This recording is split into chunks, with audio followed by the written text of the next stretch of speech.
Times of India 2015 সালের 13 October পৃষ্ঠা নম্বর 19, আন্তর্জাতিক লেভেলের ইংরেজি ভাষায় পত্রিকা।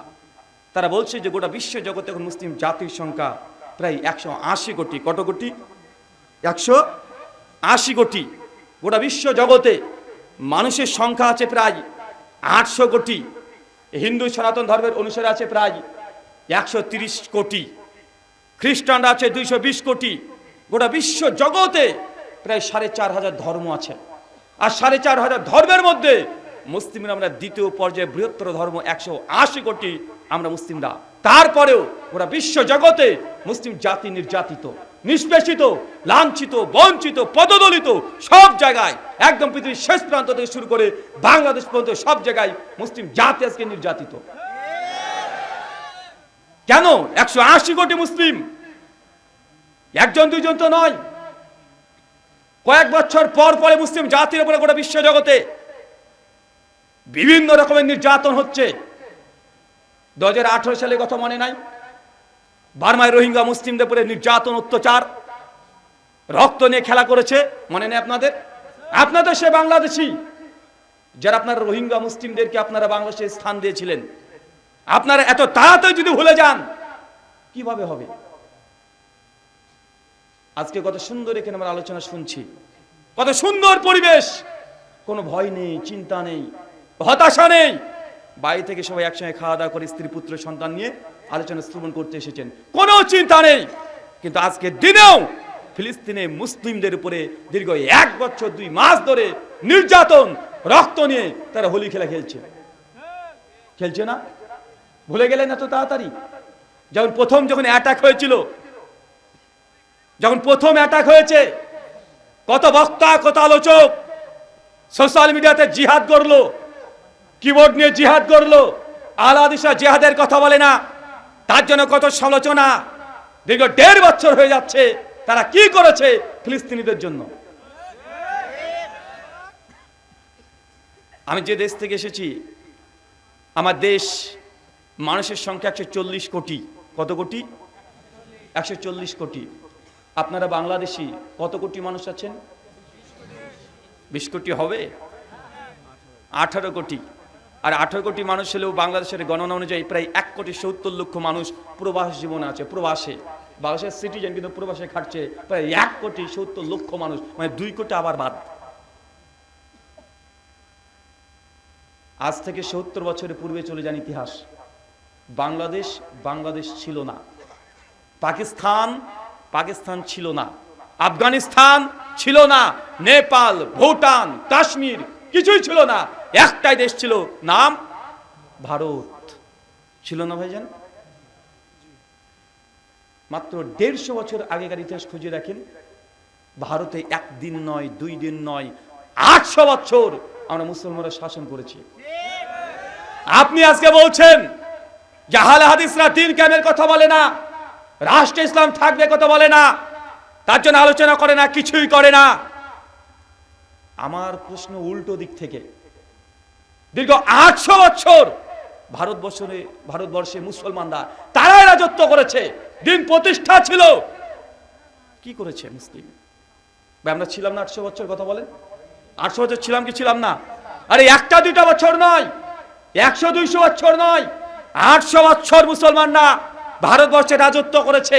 আমাদের বাপ দাদা পূর্বপুরুষ তারাই ভারতের রাজা ছিল, তারাই বাদশা ছিল, তারাই ক্ষমতায় ছিল। একদম গোটা ভারতবর্ষ, মানে আপনার ইনক্লুড বাংলাদেশ সহ, পাকিস্তান সহ সব গোটাই মুসলিমদের শাসনের অধীনে ছিল। আমার প্রশ্ন, যারা দ্বীন কায়েম নিয়ে ব্যস্ত হচ্ছেন, অবশ্যই আপনাদের যে আকাঙ্ক্ষা, এটাকে মূল্যায়ন করি, অবশ্যই সম্মান করি। দ্বীন কায়েম করতে হবে, এটা প্রত্যেক মুসলমানের হৃদয়ের, অন্তরের, নার্সের এটা তামান্না রাখতেই হবে, নচেত প্রকৃত মুসলিমই না। কিন্তু 800 বছর ইসলাম তো আমাদের হাতে ছিল, বাপ দাদারা শাসন করেছে, রাজত্ব আমাদের হাতে ছিল। আমাদের রাজত্ব আজকে 150 বছর হলো কাফের মুশরিকদের হাতে কিভাবে গেল, এই পয়েন্টটাকে বের করতে হবে আপনাদেরকে। ক্ষমতা তার দিয়েছে, আল্লাহ ক্ষমতা দেয় নাই? ক্ষমতা তো দিয়েছে, আমাদের অর্জিত ক্ষমতা তাদের হাতে গেল কেন? যতক্ষণ পর্যন্ত এই পয়েন্ট বের করতে না পারছেন, কোন ত্রুটির কারণে আমাদের ক্ষমতা কাফেরদের হাতে গিয়েছে। যতক্ষণ বের না হচ্ছে ততক্ষণ দিন কায়েম করা, ইসলামিক বিপ্লব ঘটানো এটা সম্ভবই নয়। আল্লাহ একবার দিয়ে দিয়েছে ক্ষমতা, দেওয়ার পর আবার কেড়ে নিয়েছে। আমাদের কোন ত্রুটি ছিল, কোন বিচ্যুতি ছিল, এই কারণে প্রথম 190 বছর ব্রিটিশরা শাসন করেছে আমাদের উপরে। তারপর 70 বছর এখন ইন্ডিয়াতে মুশরিকরা শাসনে আছে, মুসলিমরা নির্যাতিত গোটা বিশ্ব জগতে ও আছে না নাই কথা বলেন। ফিলিস্তিনের বাইতুল মুকাদ্দাস ইহুদিদের দখলে, ভারতের বাবরি মসজিদ মুশরিকদের দখলে, জ্ঞানবাপী মসজিদ 3 দিন হলো ভারতের ধ্বংস করে দিয়েছে অর্ধেক। নিউজ পাচ্ছেন না, খবর পাচ্ছেন আপনারা? এটা গোটা বিশ্ব জগতে মুসলিমদের প্রেক্ষাপট। অথচ 800 বছর ভারতের রাজত্ব আমরাই করেছি। স্পেন মুসলমানরা 800 বছর ক্ষমতায় ছিল। এই দুর্ধর্ষ জাতি আজ গোটা বিশ্ব জগতে নির্যাতিত। কারণ কি? কি কারণ? জি, কোন কারণে মুসলিমরা মার খাচ্ছে? ডাক্তার বা মেডিকেল যে সিস্টেম, ডাক্তারদের কাছে যখন কোনো পেশেন্ট আছে, রোগী আসে, ডাক্তারের চিকিৎসার পদ্ধতি হচ্ছে এটা যে অসুস্থ ব্যক্তি কি কারণে অসুস্থ হয়েছে এটাকে বের করা। যতক্ষণ পর্যন্ত রোগ না ধরতে পারবে, গোটা মেডিকেলের যত মেডিসিন আছে যদি খাইয়ে দেয়, তারপরেও ওই রোগী সুস্থ হতে পারবে? কথা বলেন। আমরা অনেক রকমের পরিকল্পনা নিচ্ছি, কিন্তু আপনাকে আগে দেখতে হবে যে মুসলিমদের হাতে ক্ষমতা ছিল, আগে ছিল, প্রতিষ্ঠিত ছিল, 800 বছর ছিল, কিন্তু আমাদের প্রতিষ্ঠিত ক্ষমতা কাফেরদের হাতে গিয়েছে কেন? কোন ভুলের কারণে? আগে সেই ভুলটাকে বের করতে হবে। আমরা এই জায়গাতে হাত দিই না। চলেন কোরআনুল কারীমের একটা আয়াত আমরা নিজেরা অনেক রকম ব্যাখ্যা করতে পারি, কিন্তু আল্লাহ কি বলছে মুসলিম জাতি নির্যাতিতর কারণ? সূরা নূর সূরা নম্বর 24 আয়াত নম্বর 63 শেষ অংশ আল্লাহ বলছেন, আল্লাযীনা ইউখালিফুনা আন আমরিহি আন তুসিবাহুম ফিতনা আন ইউসিবাহুম আযাবুন আলীম। বাংলা ভাবার্থ, আল্লাহ বলছেন আল্লাযীনা ইউখালিফুনা আন আমরিহি, যারা আমার নবীর বিরুদ্ধে আচরণ করেছে। হে নবী, যারাই দুনিয়াতে আপনার বিরুদ্ধে আচরণ করবে, আল্লাযীনা ইউখালিফুনা আন আমরিহি, হে নবী, যারাই আপনার দুনিয়াতে বিরুদ্ধে আচরণ করবে, আন তুসিবাহুম ফিতনা, আমি সেই জাতিকে ফিতনা দিয়ে জর্জরিত করে দেব। এই কথা মনে আপনার হৃদয়ে লাগেনি? আপনি এখনো বুঝতে পারেননি এই আয়াতের কত বড় ওয়েট? আল্লাহর ওয়াদা। আল্লাহ বলছেন, হে নবী, যারা আপনার বিরুদ্ধে আচরণ করবে, আপনি যে আদেশ করেছেন তার উল্টো দিকে চলবে, আমি সেই জাতিকে ফিতনা দিয়ে একদম জর্জরিত করে দেব। কে বলছে বলেন তো? এটা আল্লাহ বলছেন। মুসলিম জাতি আজকে ফিতনার মধ্যে আছে, মূল কারণ আল্লাহর নবীর আদর্শকে লঙ্ঘন করে অন্য বেজাতি বিভিন্ন মানুষের মতবাদকে গ্রহণ করা, এটা মুসলিম জাতির ধ্বংসের কারণ। যতক্ষণ পর্যন্ত নবীর সুন্নাতের দিকে ফিরে না আসবেন, যদি আপনার নিজের বিরুদ্ধে চলে যায়, তারপরে নবীর সুন্নাতকে প্রাধান্য দিতে হবে। নবীর সুন্নাতকে ছোটখাটো বলে উড়িয়ে দিলে চলবে না। নবীর সুন্নাত যখনই বুঝতে পারবেন, প্রমাণিত হয়ে যাবে এটা নবীর সুন্নাত, যেই আপনার বিরুদ্ধে যাক না কেন, সঙ্গে সঙ্গে সুন্নাতকে আপন করতে হবে, নচেত ফিতনা গজব আপনার উপরে ধেয়ে আসবে। বাঙালি তো দিন কায়েম করতে চায়, তবে নবীর সুন্নাতকে পিছিয়ে দিয়ে। আরে মানুষ তারাই বলছে, আরে ছোটখাটো এইসব বিষয় নিয়ে আলোচনা করার কি দরকার? ভাই বলছে না, কে নাভির নিচে হাত বাঁধলো, কে বুকের উপরে বাঁধলো, কি দরকার? আমরা হানাফি মাযহাব মানি, নাভির নিচে হাত বাঁধি, আমাদের ইমাম বলেছে মানছি। কিছু কিছু মানুষ বলছে এইসব ছোটখাটো মাসালা নিয়ে দ্বিমত করার দরকার নেই, এটা মুসলিম উম্মাহর মধ্যে ফাটল সৃষ্টি করা হয়। আর ফাটল হলেও কাফেররা এসে আমাদের উপরে অ্যাটাক করবে, কিন্তু আল্লাহ তো দাবি আলাদা। আল্লাহ বলছেন, যদি নবীর বিরুদ্ধাচরণ করো তাহলে আমি আল্লাহ তোমাদেরকে ফিতনা দিয়ে জর্জরিত করে দিব। তুমি মসজিদে নবী সুন্নাত মতো নামাজে কাতারবদ্ধ ভাবে কাঁধের সঙ্গে কাঁধ, পায়ের সঙ্গে পা লাগিয়ে দাঁড়িয়ে সালাত আজ পর্যন্ত কায়েম করতে পারো নাই, মুসলিম উম্মাহ বিজয় লাভ করবে মনে করছেন? মসজিদের মধ্যে ভ্রাতৃত্ব নেই মুসলমানের। পায়ের সঙ্গে পা যদি আমি লাগিয়ে দিই, চাচার বিয়াদবের বাচ্চা, তোর বাপের আমি বড়, তুই জানিস? আচ্ছা না কথা বলেন তো। নবীর সুন্নাহ সহিহ বুখারী 725 নম্বর হাদিস। আল্লাহ নবী নিজে বলছে, যখন তুমি কাতারে দাঁড়াবে কাদের সঙ্গে কাঁধ, পায়ের সঙ্গে পা লাগিয়ে দাঁড়াও। সুনান আবু দাউদ 667 নম্বর হাদিস, দুজনের মধ্যে ফাঁকা বন্ধ করো। 668 নম্বর হাদিস, আমি দেখতে পাচ্ছি ওই ফাঁকা জায়গা দিয়ে শয়তান প্রবেশ করছে। মুসনাদ আহমদ 17103 নম্বর হাদিস, নবী বলছেন সীসা ঢালা প্রাচীরের মতো কাঁধের সঙ্গে কাঁধ, পায়ের সঙ্গে পা লাগিয়ে দাঁড়াও, দুজনের মধ্যে ফাঁকা বন্ধ করো। যদি করতে পারো, আল্লাহ নবী বলছেন বাইতুল ফিল জান্নাহ, আমি তার জন্য জান্নাতে ঘর দিয়ে দেব। কাঁধের সঙ্গে কাঁধ, পায়ের সঙ্গে পা লাগিয়ে দেয় রাসূলের আদর্শ। কেন জানেন? আপনারা তো বাংলাদেশ 92% মুসলিম রাষ্ট্র, যদি পার করে দেন কাটা বেড়া তার, তখন বুঝতে পারবেন যে এই কাঁধের সঙ্গে কাঁধ, পায়ের সঙ্গে পা লাগানোর কত বড় যে গুরুত্ব। যখন আপনি অমুসলিমদেরকে দেখবেন, আমি জানি আপনাদের পাশে অনেক অমুসলিম হিন্দু সনাতন দাদারা আছে, অনেকেই আছে। আমার দেশে আপনারা যেমন বাংলাদেশের সংখ্যা গরিষ্ঠ আর সনাতনীরা সংখ্যা লঘু, আমরা ভারতে মুসলিমের সংখ্যা লঘু। সংখ্যা লঘু না ভাইজান?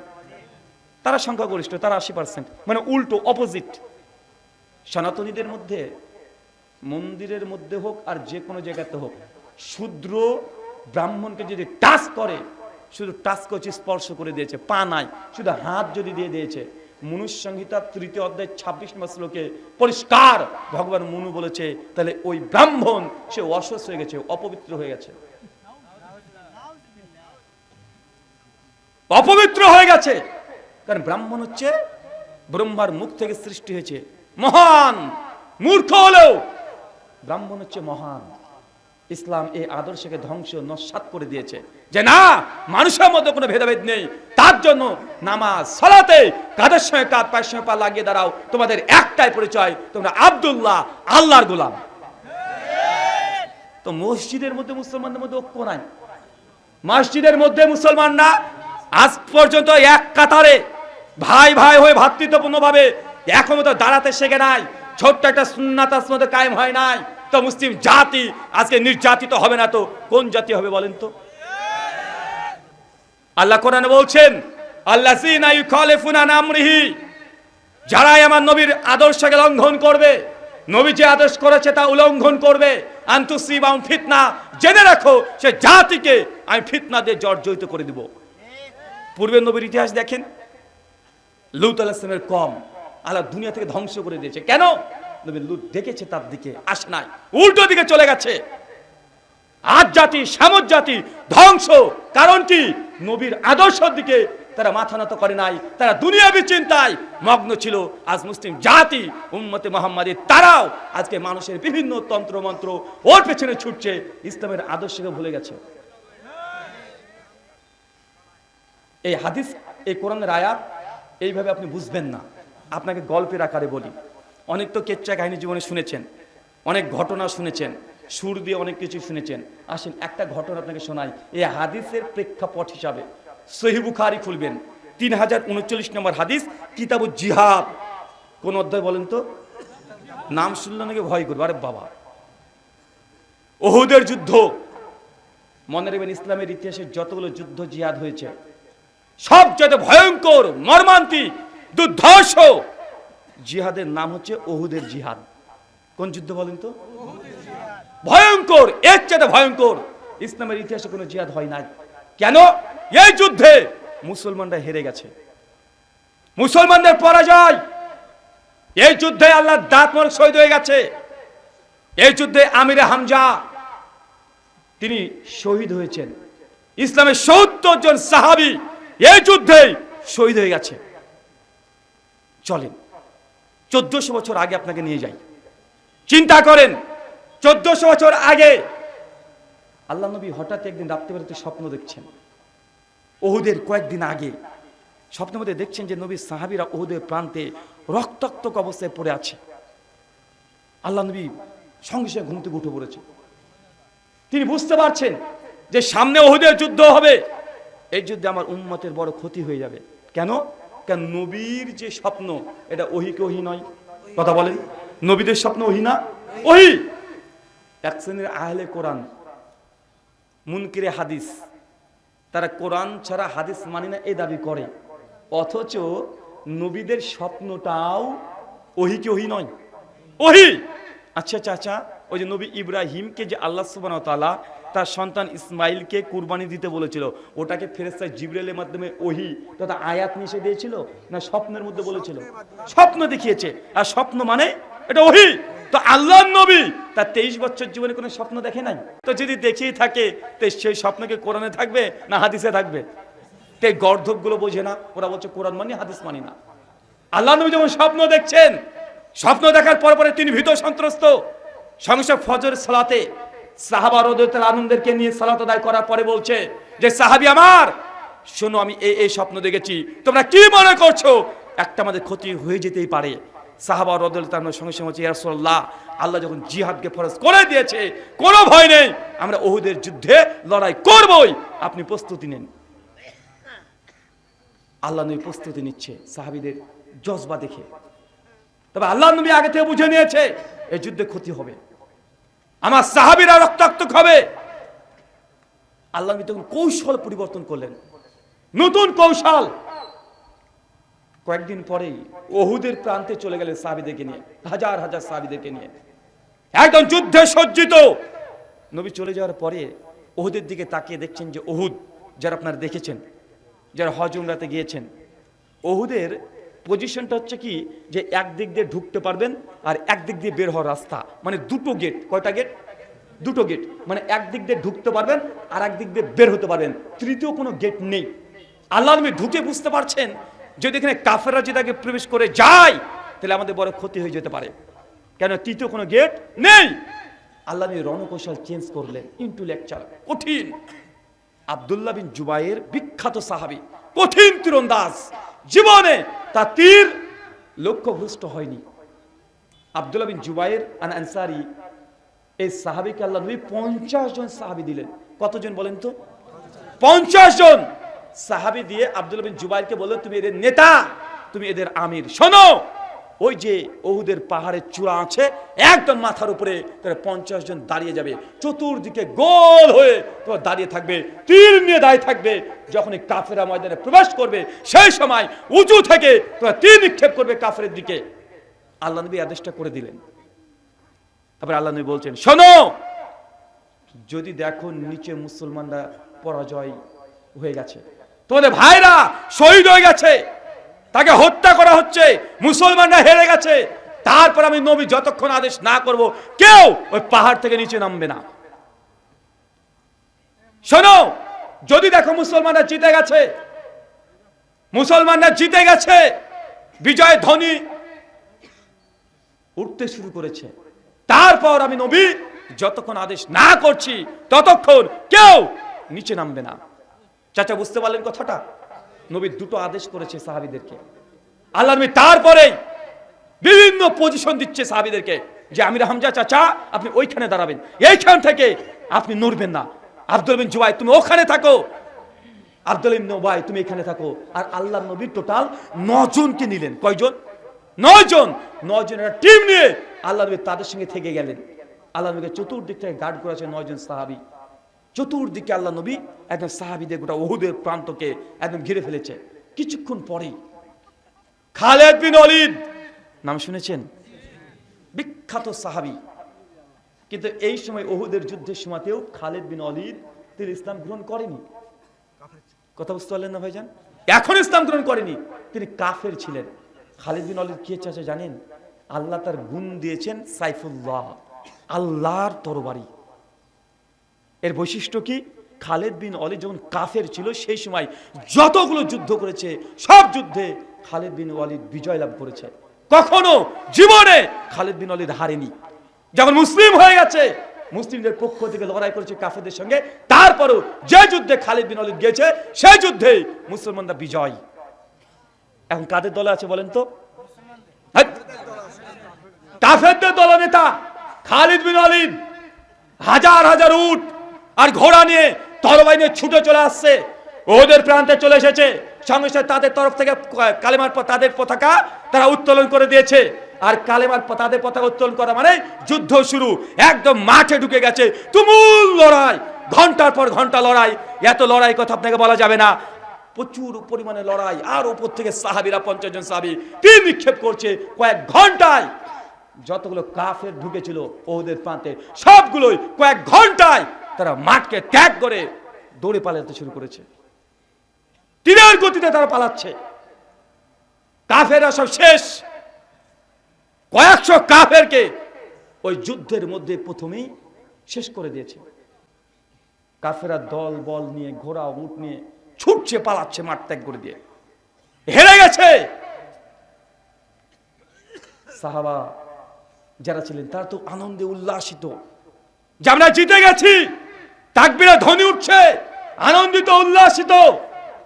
যেমন ভাবে আজকে আপনারা বাংলাদেশিরা হাসছেন, উল্লাসিত হচ্ছেন, আনন্দিত। কেন? একজন পালিয়ে গেছে। এই হাদিসটা আপনাকে বলছি, সহিহ বুখারী কিতাব জিহাদ হাদিস 3039।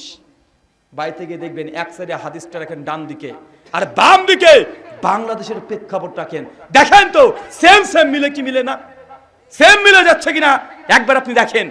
1400 বছর আগের ঘটনা আবার আপনাকে আপনাদের বর্তমান বাংলাদেশের প্রেক্ষাপটে আপনাকে বোঝানোর চেষ্টা করছি। কাফেররা পালাচ্ছে, মুসলমানরা উল্লাসিত, কালেমা পতাকা তুলে দিয়েছে, আনন্দে আত্মহারা হয়ে গেছে। যে স্বপ্ন আল্লাহ নবী দেখেছে যে আমরা হেরে যাব, তারপর আল্লাহ বিজয় দিয়েছে। কি আনন্দ! দীর্ঘদিন পর তারা আনন্দ উল্লাসিত করছে। সাহাবীরা গনিমতের মাল কুড়াতে ব্যস্ত। গনিমত গনিমত করে চিৎকার মারছে, আর গনিমতকে সংগ্রহ করছে, একে অপরের সঙ্গে লড়াই করছে গনিমতকে সংগ্রহ করার জন্য। এখানে একটা পয়েন্ট মনে আছে আপনাদের 5ই আগস্ট? জি, আপনারা বাংলাদেশি মুসলিমরা মনে করছেন যে আপনারা জিতে গেছেন, বিজয় চলে এসেছে, আনন্দিত উল্লাসিত। তবে আমার দৃষ্টিতে মনে হচ্ছে যে আপনাদের আনন্দ হওয়ার, উল্লাসিত হওয়ার এখনো কিছুই হয়নি। এখন ইসলাম কায়েম হয় নাই, এখনো কালেমা পতাকা উত্তোলন হয় নাই। মাত্র 50% কাজ হয়েছে। আর এক ঝাটকা দিলেই 100% কাজ হবে ইনশাআল্লাহ। আর এই কাজ যুবক তরুণদেরকে করতে হবে ইনশাআল্লাহ। এখন আনন্দিত কিসের? এখন উল্লাসিত কি হয়েছে? এখন ইসলাম কায়েম হয়েছে। পার্লামেন্টে কয়জন মুসলমান আছে? কয়জন ধার্মিক মুসলমান আছে? কয়জন ইসলামকে চায়? কিছুই হয় নাই। এখন আপনারা আনন্দে উল্লাসিত, আপনার গনিমত কুড়াতে ব্যস্ত হয়ে গেছেন। চোখ কান খোলা রাখতে হবে। হাদিসের পৃষ্ঠায় ইতিহাসগুলো লেখা আছে শুধু পড়ে নেকি কামানোর জন্য নয়, শুধু দাস দিয়ে আলেম হওয়ার জন্য নয়। এখান থেকে শিক্ষা নিতে হবে। কারণ আল্লাহর নবী লাকাদ কানা লাকুম ফি রাসূলিল্লাহি উসওয়াতুন হাসানা, রাসূলের জীবনে যত সমস্ত কিছু আদর্শ আছে, মানে আমাদের জন্য উত্তর আছে, সব উত্তর। আপনি যে ফিতনায় পড়েন নবীর জীবনের মধ্যে আপনি উত্তর পেয়ে যাবেন। আপনি এখন আনন্দিত? আমার খুব মনে পড়ে যে সময়তে আপনাদের বাংলাদেশের এরকম প্রেক্ষাপট, আগস্টের 5 তারিখ, সেই সময়তে আমি মালয়েশিয়াতে ছিলাম।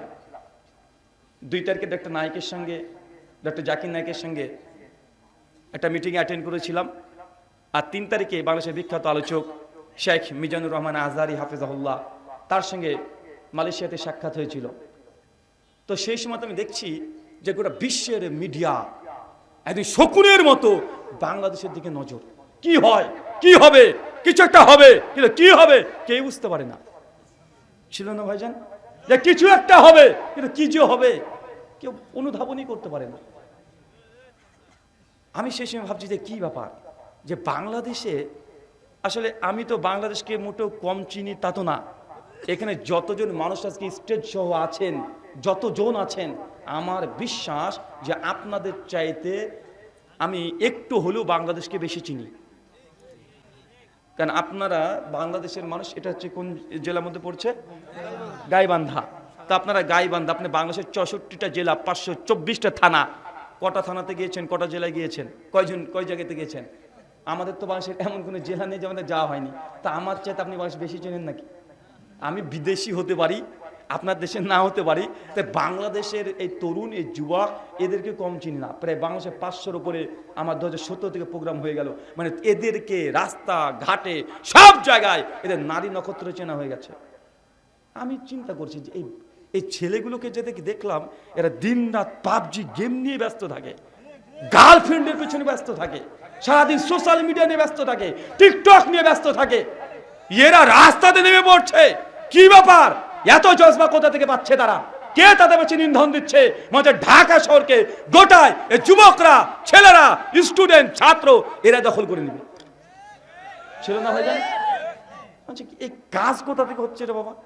কারণ এরা তো এইসব রাজনীতি বুঝে না, অর্থনীতি বুঝে না। এটা স্কুল কলেজের ছাত্র, শুধু বুঝে গার্লফ্রেন্ড আর পাবজি গেম, এছাড়া মাথায় কোনো কাজ করে না। কিন্তু তারা এই রাজনীতির মধ্যে ঢুকে পড়ছে। 9 দফা 10 দফাকে 1 দফা করে দিয়েছে। ছিল না ভাইজান? আরে হঠাৎ করে 6 তারিখ ঢাকাতে যাবে, এটাই প্রচার হয়েছে, পোস্টার হয়ে গেছে, লিখিত আকারে, পেপার, পত্রিকা, সব জায়গায়। রাতারাতি বলছে না 6 তারিখ না 5 তারিখে যেতে হবে। রাতারাতি সিদ্ধান্ত, রাতারাতি হাজার হাজার গাড়ি ঢাকাকে দখল করে নিচ্ছে। করছে না ভাইজান? এত তাড়াতাড়ি ভুললে হবে? তা আমার শুধু চিন্তা যে এদেরকে তো এরকম কোয়ালিটির ছেলে না রে, এরা এটা মেয়ে পাগল, এরা পাবজি গেম পাগল, এরা টিকটক পাগল। কি ব্যাপার? এরা 10 দফাকে 1 দফা করে দিচ্ছে। কাজ কোথায় হচ্ছে? তো অনেকগুলো কারণ ছিল ওটে, তবে আমার কাছে মনে হচ্ছে একটা কারণ সবচাইতে বেশি কাজ করেছে। কোনটা জানেন?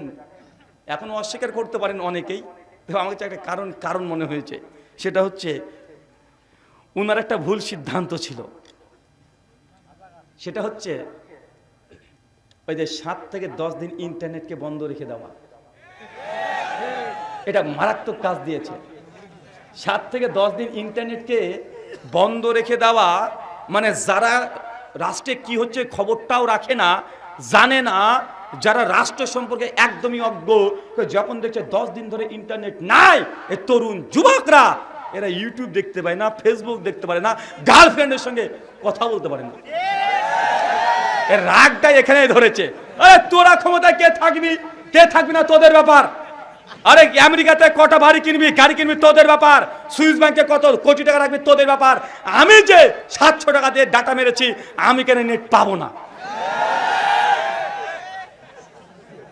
1 ঘন্টা মোবাইলে নেট না থাকলে এই যুবকগুলো পাগল হয়ে যায়। আর 10টা দিন বন্ধ করে রেখেছে, এরা হাফ ম্যাট এমনি হয়ে গেছে। এমনি 16 বছর কি হয়েছে ওই ব্যাখ্যা বিশ্লেষণ আর টিকা টিপ্পণী আমি দেব না, কারণ আমি আপনার দেশের নাগরিক, নামে বিদেশি মেহমান, আমি ওই বিষয়ে কথা বলতে পারি না। আমাদের অনেক রেস্ট্রিকশন থাকে, অনেক কিছু ইচ্ছা হলেও আমরা বলতে পারবো না। কিন্তু 16 বছর নাই, এই 10 দিনে একদম সাধারণ মানুষকেও খেপে তুলে দিয়েছে।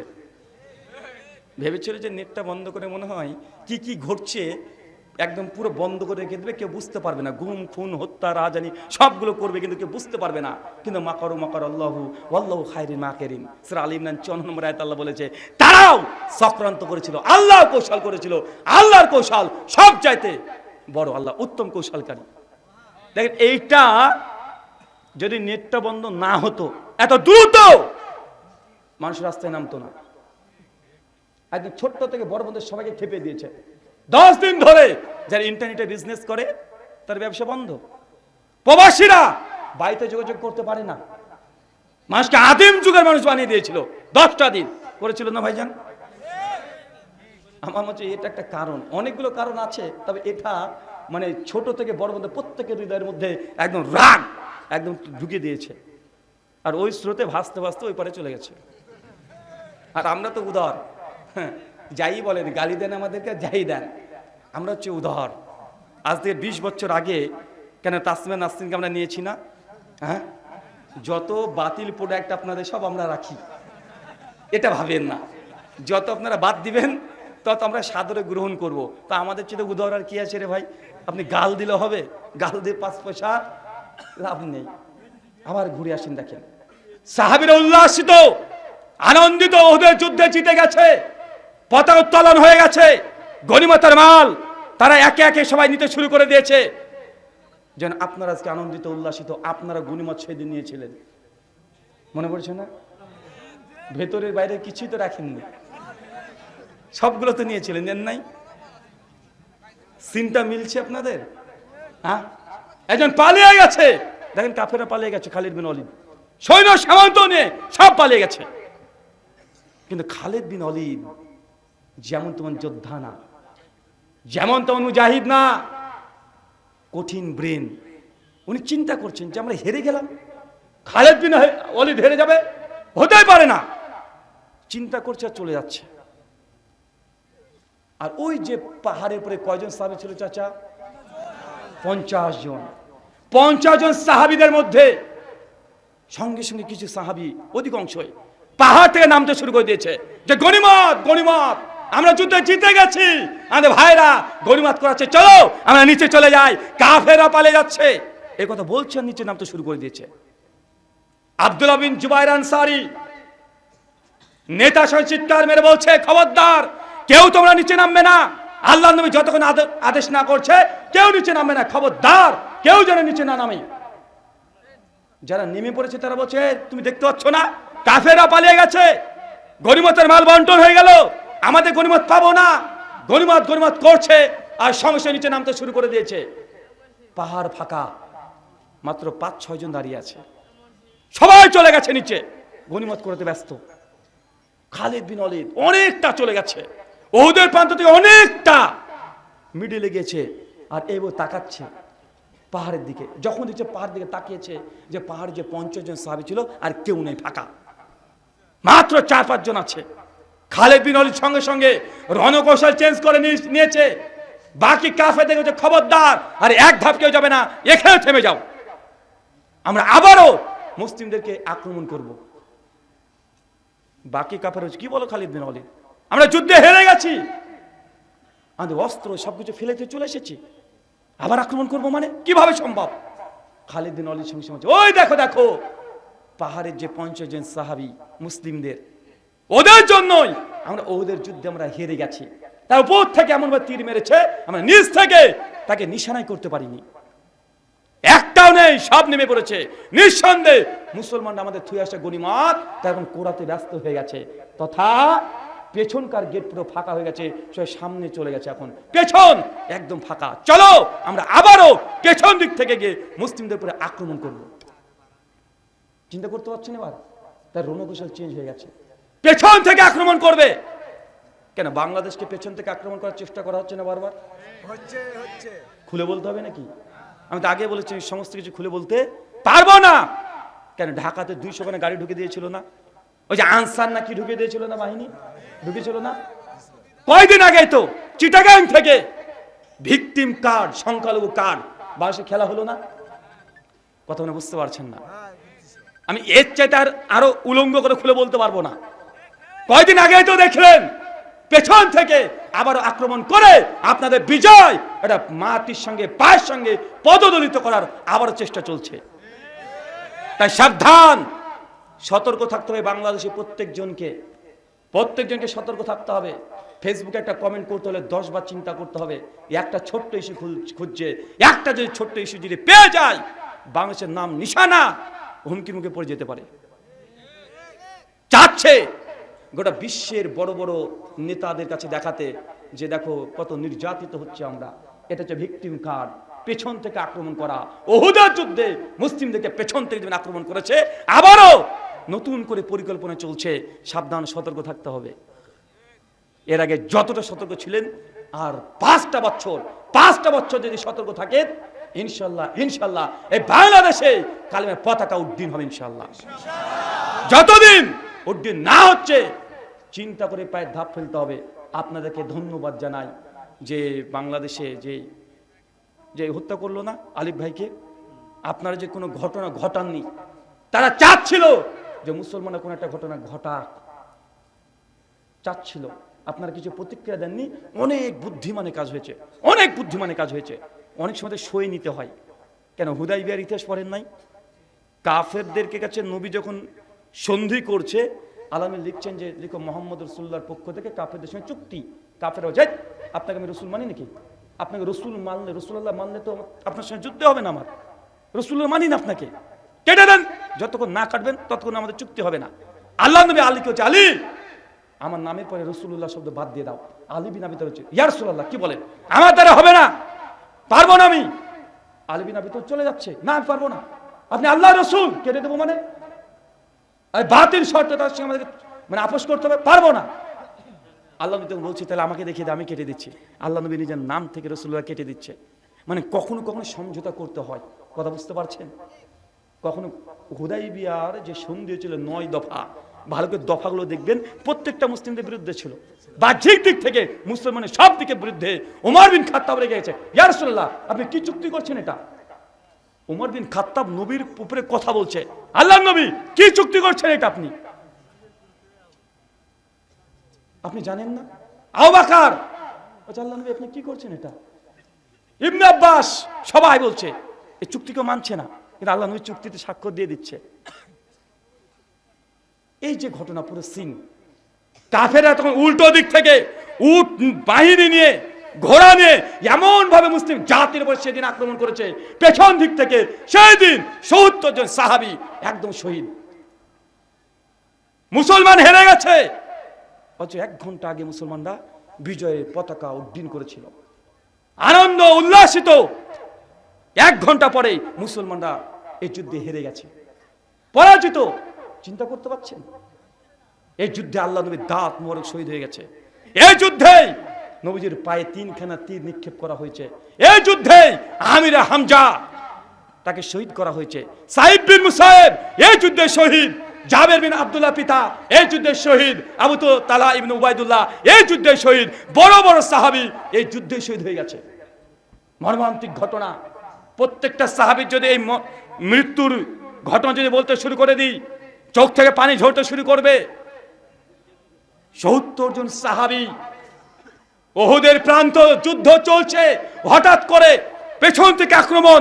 আল্লাহ নবী বুঝতে পারেন নাই, দেখছে কাফেররা তীর নিয়ে নিক্ষেপ করে চলে যায়, সাহাবীদের গর্দন উড়ে দেয়। আল্লাহ নিজের চোখে সাহাবীদেরকে মৃত্যু হতে দেখছে। আল্লাহ ছুটে বেড়ায়, এদিকে যায় ওইদিকে যায়, দেখছে আমির হামজা লাশ পড়ে আছে, ওইখানে কিছুক্ষণ সময় কাটায়, আরেক জায়গায় চলে যায়, ওখানে একজন সাহাবী মরে আছে। নবীর হৃদয় বিদার যে ঘটনা, ছুটে বেড়ায় ওদের প্রান্তে যে সাহাবী আমার মারা যাচ্ছে। সবাই চিন্তা করতে পারছেন? উহুদের যুদ্ধের মূল টার্গেট ছিল যে আল্লাহ নবীকে দুনিয়া থেকে সরিয়ে দিবে। সঙ্গে সঙ্গে 9 জন সাহাবী আল্লাহ নবীকে ঘিরে নিল চতুর্দিক থেকে ঘিরে দিয়েছে। ইয়া রাসূলুল্লাহ আপনি মিডিলে থাকেন, খবরদার আপনি মাথা তুলবেন না। 9 জন নবীকে ঘিরে দিয়েছে। 9 জন ঘিরে চতুর্দিক থেকে তার তীর নিক্ষেপ করছে যে আল্লাহ নবীর উপরে কোনোভাবে অ্যাটাক যেন করতে না পারে। আর এই জিনিসটা যখন খালিদ বিন ওয়ালিদ দেখেছে, দুর্ধর্ষ যোদ্ধা, কঠিন প্রাণ, উনি সঙ্গে সঙ্গে কয়েকশো কাফেরকে নিয়ে 9 জনের সামনে চলে এসেছে। আর যখনই চলে এসেছে মুসলিমরা তারাও ভীত সন্ত্রস্ত হয়ে গেছে, এখন নবীকে রক্ষা করা যাবে না। তার টার্গেট একটাই, যে কোনো মূল্যে নবীকে অক্ষত অবস্থায় ওদের প্রান্ত থেকে নিয়ে যেতে হবে।